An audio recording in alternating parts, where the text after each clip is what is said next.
Bueno, vamos a empezar. Esta es la primera clase del segundo parcial, ¿sí? Que se llama construcción de modelos. Es donde vamos a identificar cuáles son los componentes o las partes que podemos integrar a un modelo de tal manera que pueda ser,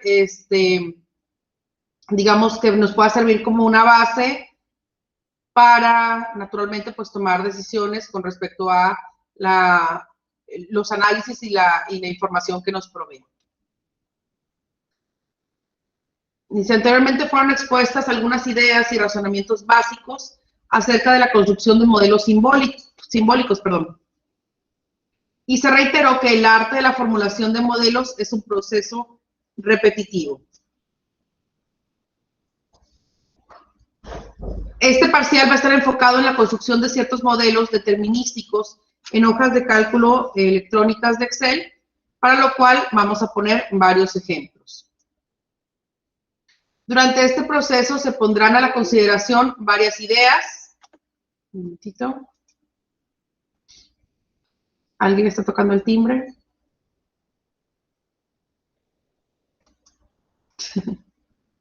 Aquí está, ya.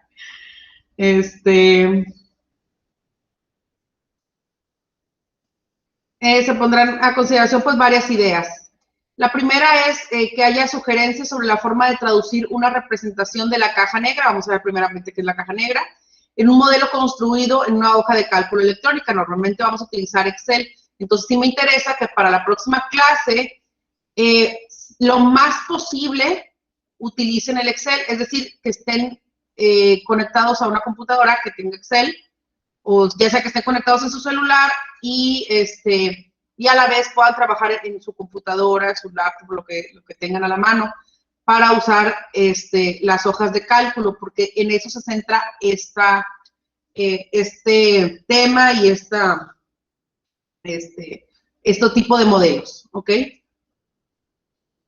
La número 2, recomendaciones para realizar correctamente diseños y esquemas de modelos en hojas de cálculo electrónicas. Número 3, sugerencias sobre cómo documentar sus modelos.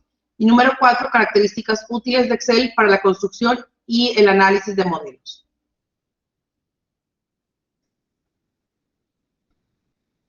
Un punto importante es que se verán varios ejemplos de modelos. Teniendo presente que la construcción de dichos modelos es una forma de arte y que se aprende en parte por medio de la revisión crítica de ejemplos y a fin de cuentas con la práctica. Un comentario final antes de comenzar es que los modelos construidos en hojas de cálculo electrónicas que veremos son pequeños, principalmente, obviamente, por conveniencia pedagógica, es decir, porque no contamos con mayores, digamos, datos y tiempo para procesarlos, para analizar más variantes, para identificar otros tipos de análisis. Y entonces lo que estamos viendo es que naturalmente, lo que le digo en la toma de decisiones, sobre todo la parte administrativa, es que incurren varios elementos que nos van a hacer cada modelo o cada formulación sea distinta, de acuerdo, pues obviamente a las necesidades, a la información que poseemos, a las características exteriores, a el tipo de, no sé, el tipo de modelo que propongamos. De tal manera que nosotros podemos hacer varios tipos de elementos, perdón, varios tipos de ejemplos, pero no necesariamente todos van a ser iguales y no necesariamente los vamos a ver así en el campo laboral. Eso es a lo que voy. Que la parte importante o integral de la aplicación de un modelo tiene mucho que ver con el análisis de la información que poseo y el análisis del entorno, tanto cuantitativo como cualitativo, de las empresas, ¿sí? Es la parte, yo creo que más difícil que podemos conocer o que podemos integrar, que podemos saber de estos procesos de análisis de modelos. ¿Por qué? Pues porque no te voy a decir que va a ser un modelo constante o aplicable a todas las empresas, ni tampoco aplicable en cada operación o en cada decisión que se quiera tomar de una empresa. Incluso entre las mismas empresas, o sea, para la misma empresa, no siempre resulta del mismo modelo, ¿sí? O sea, no siempre, a lo que voy es que no siempre la misma decisión, ¿verdad? O el mismo tipo de análisis de información va a ser aplicable a cada problema o a cada situación que se nos presente en una empresa. Ese es el punto, es un punto crítico. La parte medular en este tipo de análisis es qué estoy identificando, cómo lo estoy considerando yo. A lo mejor mi percepción es distinta que la percepción de ustedes. Sin embargo, vamos a tratar de encontrar un modelo, ¿sí?, que nos permita, pues, llegar a un consenso, es decir, a llegar a un análisis en el que varias partes estemos de acuerdo con que es la mejor decisión. Eso es lo que sucede realmente en las empresas, ¿sí? Que naturalmente no todos tienen la misma visión, no todos consideran el mismo entorno, no todos consideran las mismas variantes, no todos consideran el mismo punto principal a resolver. Por lo tanto, se pueden tomar decisiones muy diversas dependiendo de quién, cómo, en qué contexto, en qué momento se tomen las decisiones, ¿ok? Entonces, ese es un punto importante. ¿Por qué? Porque aquí lo que queremos que ustedes aprendan es a analizar la información y no llevarse un modelo como tal. Es decir, no voy a hacer un procedimiento que es el que me va a servir como tabla del 1, ¿verdad? No me va a servir así.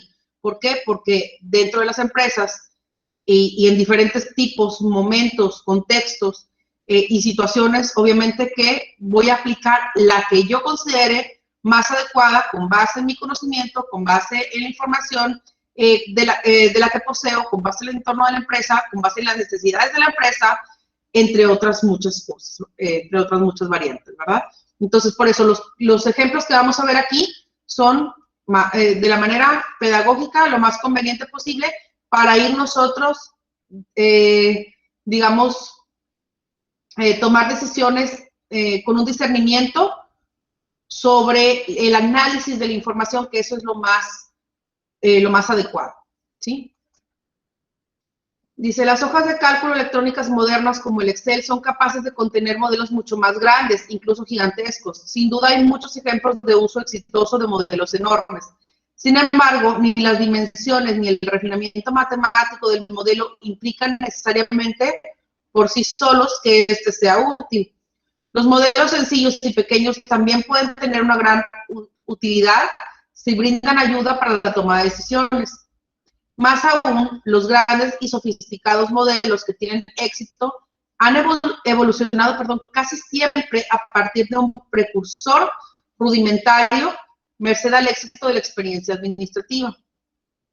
O sea, que pueden evolucionar más adelante digamos que tomando como base estos modelos que vamos a ver o esta información que vamos a procesar en hojas de cálculo, que es básicamente lo que vamos a hacer. Sí, procesar información en hojas de cálculo de tal manera que podemos discernir sobre información que nos provee, y básicamente esto nos puede servir más adelante dependiendo del contexto de la situación, ¿sí? O simplemente que sea tomado como base para mejorar o para, digamos, tener un modelo más adecuado o cambiar las variantes que pudiéramos estar utilizando, ¿sí? De tal manera que pueda ser aplicable para otra situación. Dice, ningún gerente puede tomar en serio el modelo si no logra comprender su utilización y mantenimiento, no logra comprenderlo, o si su utilización y mantenimiento le resultan engorrosos. Es decir, si no sabe de qué manera se utiliza, pues naturalmente pues no lo va a tomar en cuenta. Va a tomar en cuenta, como decíamos en el capítulo anterior, sus corazonadas, o va a tomar en cuenta lo que siempre se ha hecho, o va a tomar en cuenta datos históricos, pero no necesariamente un modelo si es que no entiende su utilización, o si considera como que el estar analizando la información y dándole el mantenimiento con respecto a la actualización de los datos y las variables que se requieren y que, pues, por lo tanto, no toma en mayor importancia. El mayor error que pueden cometer inicialmente un gerente es construir en una hoja de cálculo electrónica con datos excesivos e irrelevantes al análisis, ¿verdad? Datos que no voy a requerir o que no tengo idea para qué me sirve. Y vamos a ver un ejemplo, ya lo vamos a ver más adelante en un modelo de Excel. Ahorita por lo pronto nada más se los voy a mencionar. Se llama Simon Pie, es un modelo en Excel que vamos a interpretar más adelante para pues conocer cómo podemos procesar y, digamos, iniciar un ejemplo de modelo en, como les digo, una hoja de cálculo.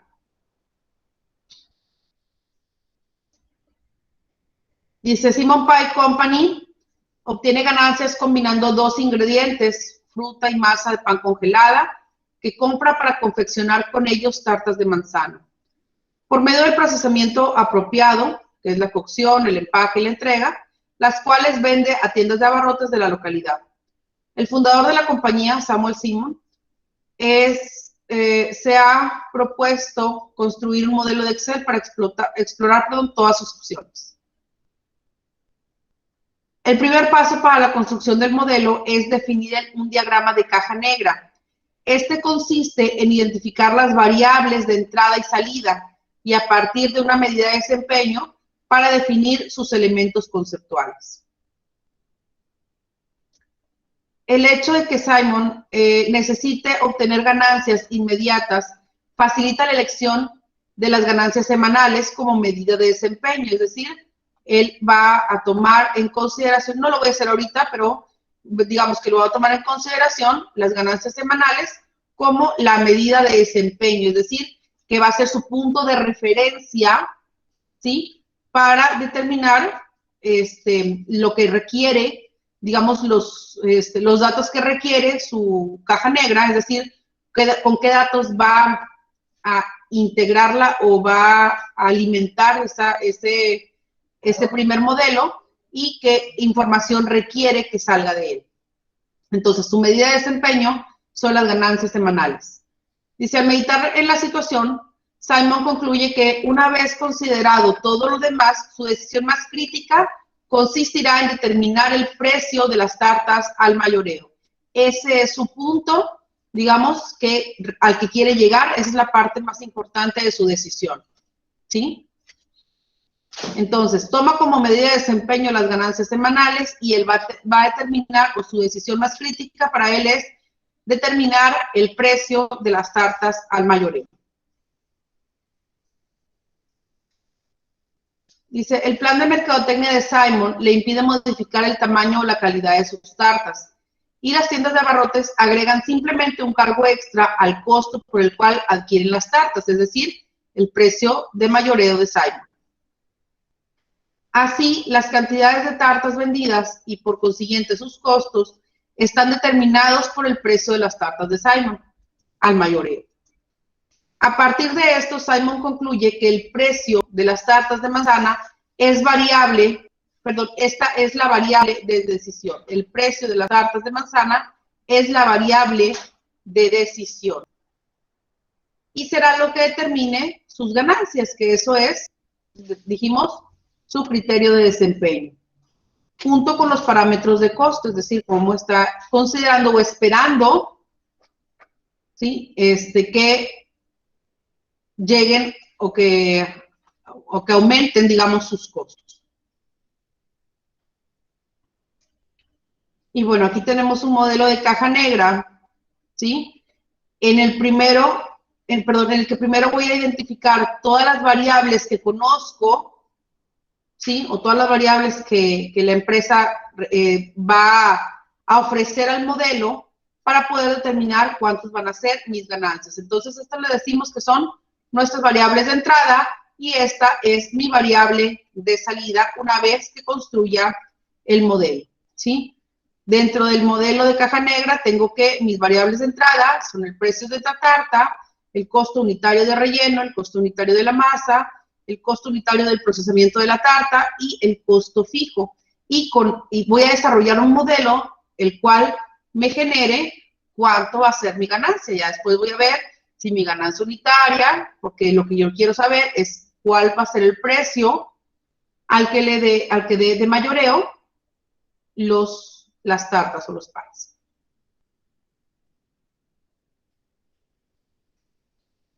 Dice, entre los parámetros de costo figuran el costo fijo que Simon, por concepto de alquiler, pago de intereses, ando bien, no he agarrado mis lentes y ya ando toda desubicada.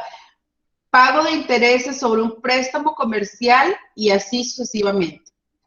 El costo unitario por tarta de fruta y la masa y el costo unitario del procesamiento de la tarta, que incluye la cocción, la envoltura y la entrega de la misma. Básicamente lo que vamos a saber o lo que vamos a hacer más adelante es que vamos a integrar todas estas variables, ¿sí? Al modelo, como les digo, las voy a procesar, es decir, esto es lo que yo conozco, esto es lo que yo sé, por eso son mis variables de entrada, y las voy a procesar en un modelo para obtener la variable de salida que yo espero, ¿sí? Pero todo eso lo voy a hacer a través de las hojas de cálculo. Por lo pronto, yo necesito saber cuáles son estos parámetros de costo que me están expresando, es decir, cuántos son los costos fijos y cuántos son los costos variables, ¿sí? Dice el costo fijo, puedo interpretarlo aquí como los conceptos de alquiler, intereses, etcétera. Es decir, cualquier costo que no tenga que ver con el volumen, ¿sí? Como lo habíamos dicho en ejercicios anteriores. El costo fijo es el que no tiene relación con el volumen, por lo tanto, independientemente del volumen de mi producción, yo siempre voy a tener el mismo costo. Por ejemplo, lo que es el alquiler, o sea, la renta, por ejemplo, de un local o renta de maquinaria, que no tiene nada que ver con el proceso de producción. Y el otro es el costo unitario. El costo unitario por tarta de fruta y la masa. El costo unitario del procesamiento de la tarta, que incluye la cocción, la envoltura y la entrega de la misma. Aquí estamos hablando en el costo unitario, ¿cuánto me cuesta una sola tarta? Y aquí estamos hablando naturalmente de costos variables. Hablamos de materia prima, ¿sí? Hablamos básicamente de todos los gastos indirectos que me puede generar realizar ese pedido o esa tarta, ¿sí? ¿Cuánto me costaría todo lo que es la materia prima, el costo de procesamiento, que podemos mencionar, por ejemplo, la mano de obra, cuánto me van a cobrar por hacerlo, o cuánto voy a cobrar yo por hacerlo, si acaso lo voy a hacer yo, pues cuál sería mi ganancia, y además el costo de la envoltura, que podríamos mencionar como los gastos indirectos.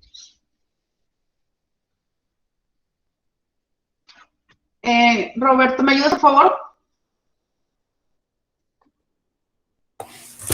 Sí, profe. El segundo paso es la construcción del modelo, la creación de la lógica que se introducirá en la caja negra. Al llegar a este punto, muchos gerentes son víctimas del bloqueo del modelador, una maldición muy similar al bloqueo que sufren los escritores. En remedio de ambos casos es el mismo, empezar a escribir. Dado que la construcción de modelos es un proceso iterativo, los primeros intentos tendrán que ser revisados muchas veces antes que comience a surgir un modelo satisfactorio. Todo el secreto consiste en empezar. Gracias. Entonces, pues, ¿qué es lo que nos está diciendo? Es que no tenemos, dice, bueno, primeramente, el segundo paso es la construcción del modelo, la creación de la lógica que se introducirá en la caja negra. Aquí lo que estamos diciendo es que no necesariamente siempre vamos a tener la misma solución, ¿sí? Como les digo, algunos tenemos una visión con respecto a nuestra experiencia o o los estándares que conocemos o la información que cada uno posee, ¿sí? Por eso es que no podemos mencionar que vamos a realizar un modelo estándar para todos, pero vamos a ver cómo podemos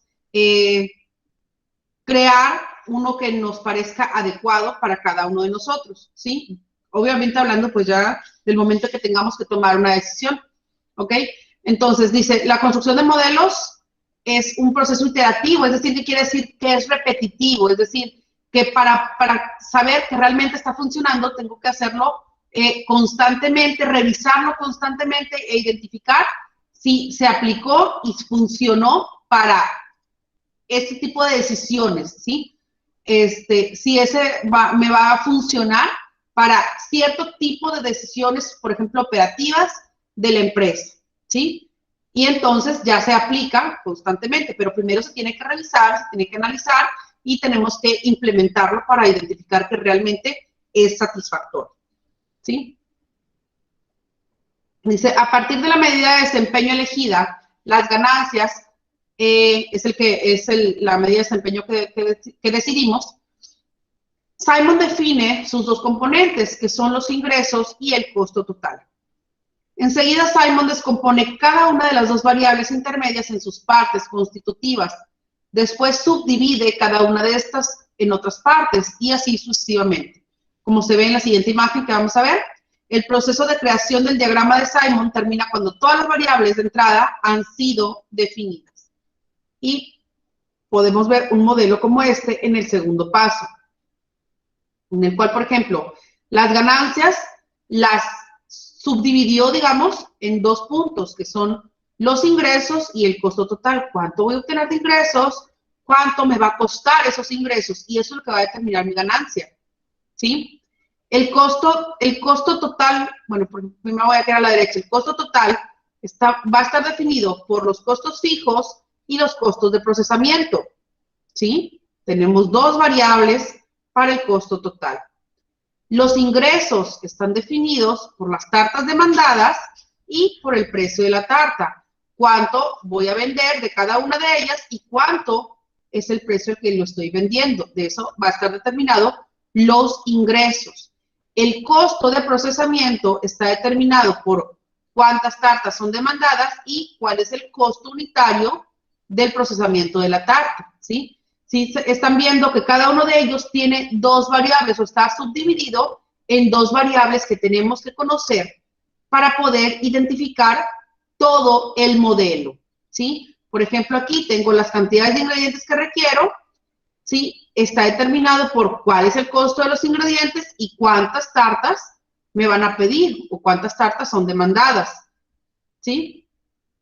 El costo total de los ingredientes también incluye, bueno, otras subdivisiones, por ejemplo, el costo unitario de la masa, el costo unitario del relleno y las cantidades que requiero para realizar un pedido, ¿sí? Entonces, digamos que ese va a ser un proceso o un modelo que se basa en modelos matemáticos, ¿sí? De toda esta información vamos a procesarlo en una ecuación para poder conocer qué es lo que necesito de manera individual. Tengo que saber el precio de la tarta, tengo que saber el costo unitario del procesamiento de la tarta, tengo que saber el costo unitario del relleno, el costo unitario de la masa y los costos fijos, para así ir integrando a través de ecuaciones un modelo completo, ¿sí? Pero lo vamos a hacer más sencillo porque el modelo de ecuaciones lo vamos a utilizar, como les digo, en las hojas de cálculo. Ahora bien, dice, no existen reglas seguras y rápidas para saber cuántos detalles conviene incluir en un diagrama de influencia. Su propósito es ayudar a poner en marcha la construcción del modelo, no identificar cada una de las variables intermedias del modelo definitivo, ¿sí? Esto nos va a ayudar para saber qué es lo que tenemos que conocer. No quiere decir que es un modelo definitivo. El modelo de influencia nos da una idea, ¿sí? De qué datos debo procesar en mi modelo. Porque habíamos dicho que no podemos procesar o no sería adecuado procesar un modelo que no conociéramos las variables o no tuviéramos toda la información o que también tengamos información de más que no es necesaria para el modelo.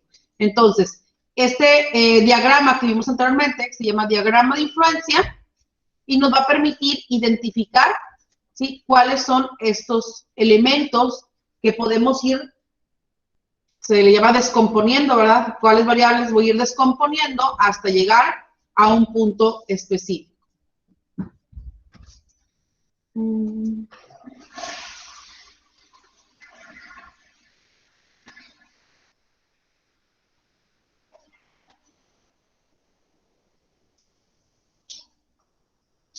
Bueno, ya una vez que se tiene la revisión del paso 1 y el paso 2, nos revelan los aspectos del pensamiento de Simon, es decir, que nos lleva hacia qué es lo que quiere lograr o qué es lo que quiere obtener de información Simon para poder tomar su decisión, ¿sí? Recuerden que la decisión era cuál es el precio que debo dar de mayoreo, obviamente para obtener mi ganancia o mi utilidad requerida, ¿sí? Dice, y no solo porque aquí están incluidos los factores que él considera relevantes para convertir las tartas en ganancias, sino también porque al haber excluido otros factores, nos demuestra que este diagrama representa la visión de su propia empresa. Naturalmente va a haber otros diagramas, naturalmente va a haber otro tipo de análisis, pero esto va en función del criterio de desempeño. Y el criterio de desempeño que decidimos para la empresa de Simon era las ganancias. Por eso es que decidimos sobre estas variables. Dice, por ejemplo, en dicho diagrama se ve con claridad que ni las reacciones de sus competidores ni la economía en general son relevantes para sus ganancias. No tomamos en cuenta esas variables, por lo menos en el corto plazo. Y tampoco existen inventarios, tal vez porque las tartas se elaboran y se venden frescas. Digamos, eso es una consideración que podemos mencionar. Es decir, son elementos del entorno que no se tomaron en cuenta en el modelo. No quiere decir que esté correcto o incorrecto. Simplemente quiere decir que nosotros no las tomamos en cuenta porque para este modelo, ¿sí? No considerábamos que tenían relación con las ganancias o con la decisión que quiere tomar Simon acerca de sus costos sus precios, de mayoreo. En el siguiente punto nos dice, el capital de trabajo y otras variables de flujo de efectivo están ausentes, por lo cual suponemos que no deben afectar notablemente sus ganancias. Los detalles sobre compras, programas de horneado, entregas, recursos humanos y deterioro de productos brillan por su ausencia. Por supuesto, tal vez piense agregar otros factores y otros cuando el proceso de construcción del modelo esté más avanzado para simplificar la versión inicial. Esta sería una táctica inteligente, ¿verdad? Es decir, no quiere decir que sea el único modelo, no quiere decir que es lo único que nos importa, sino simplemente esto es lo que se tomó en cuenta en primera parte del modelo. Puede ser que más adelante analizamos la variante con alguno de los factores que no hemos considerado por el momento. El paso siguiente sería la construcción del modelo. Y este requiere la especificación de las ecuaciones que indican las relaciones entre las variables. Y aquí tengo algunas de las ecuaciones que podríamos interpretar dentro del modelo, ¿sí?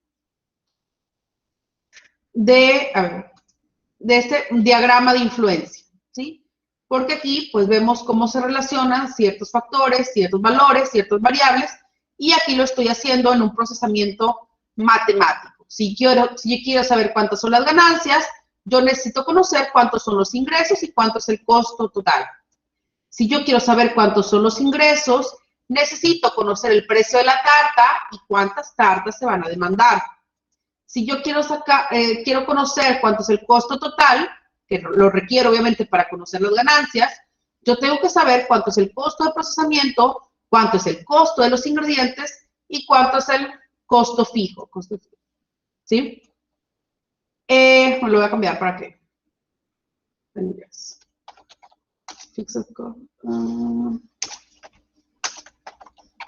costo fijo, ¿ok?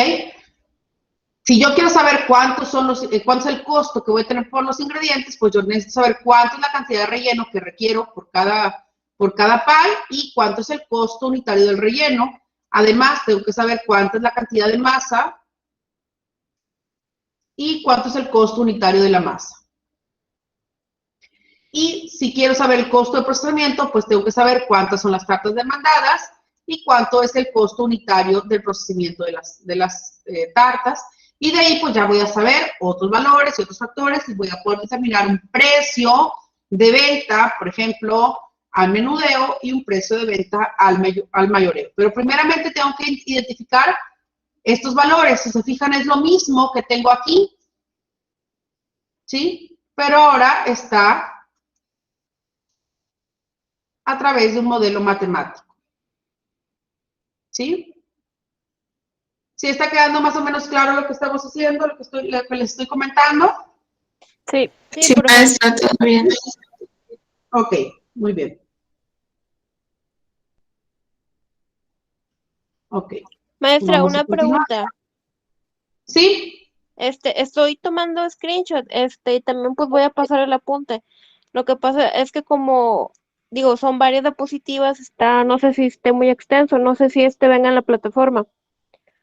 Ahorita se lo voy a subir de una vez, ahorita antes de que me pare de la computadora, se lo voy a dejar porque yo sé que muchos compañeros no están o que no tuvieron oportunidad de verlo o si están utilizando datos. Ahorita voy a tratar de subir el video y también lo voy a tener en la plataforma, así en la presentación, Ah, ok, muy bien, muchas gracias, maestra. para que tomen datos de ahí. Gracias, Ok, maestra. de nada, ya voy a terminar de esto, al cabo, nada más vamos a llegar hasta la parte de esta, porque la próxima vamos a empezar el modelo de construcción en Excel, ¿sí? Vamos a terminar con esto. Entonces, como les decía, esto que estamos haciendo, ¿sí? Es lo mismo que el procesamiento en ecuaciones. Y eso es lo que vamos a aplicar a nuestro modelo en hojas de cálculo. Dice, Simon considera que la demanda de tartas es una función del precio de las mismas y que los precios más altos producen una demanda en ventas más baja. Es decir, que no puede aumentar mucho el precio de las tartas o los pies. ¿Por qué? Porque entonces la demanda va a disminuir, ¿sí? O sea, quiere decir, la demanda de las tartas está en función del precio, quiere decir que va a variar en función del precio. Si las tartas aumentan, la demanda va a bajar. Si tiende a disminuir el precio, las ventas o la demanda va a aumentar. Eso es lo que quiere decir, ¿sí? Dice, él estima que al precio de 12 pesos, sus tartas, $12, sus tartas no tendrían demanda alguna y que por debajo de ese precio lograría vender cada semana 4,000 tartas. 4,000 tartas más por cada dólar que redujera el precio. Es decir, disminuye $1, aumenta 4,000 tartas, ¿sí? Disminuye otro dólar, aumenta otras 4,000 tartas por semana. Suponiendo, solo para simplificar, que la relación de la demanda pudiera expresarse por medio de una ecuación lineal, que es lo que vamos a ver más adelante, contaríamos entonces con la siguiente ecuación para expresar la demanda semanal de Simon en millares de tartas, la cual sería válida mientras el precio de la tarta fluctuara entre los 0 y $12. Por lo tanto, las tartas demandadas serían así. Bueno, sería, si requiero 48, sería igual a 4. Estoy hablando en unidades de millar, es decir, le estoy quitando los tres ceros, por el precio de la tarta. Pero eso lo vamos a ver ya en el siguiente modelo. Lo que seguía es precisamente construir el modelo en Excel de el modelo de ganancias semanales de Simon Pie, ya cuando veamos estas ecuaciones en la hoja de cálculo. Pero ya no voy a seguir más adelante porque en la próxima semana, perdón, la próxima clase es el jueves, les voy a decir cómo se va a ir formando el modelo a través de las ecuaciones. ¿Ok? Ok, maestra. ¿Sí? Bueno, entonces, pues, se lo voy a poner como quieran. Perdón, se lo quité.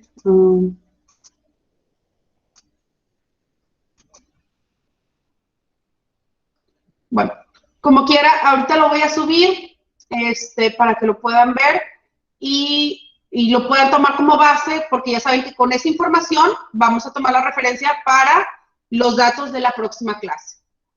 ¿Sí? Sí, maestra, muchas gracias. Sí, Bueno, profe. chicos, pues gracias por estar aquí. Váyanse a descansar y a taparse, a abrigarse y a cenar calientito, tomarse un cafecito. Cuídense. Gracias, Gracias, profe. maestra. Igualmente, que Igualmente, descanse. cuídense.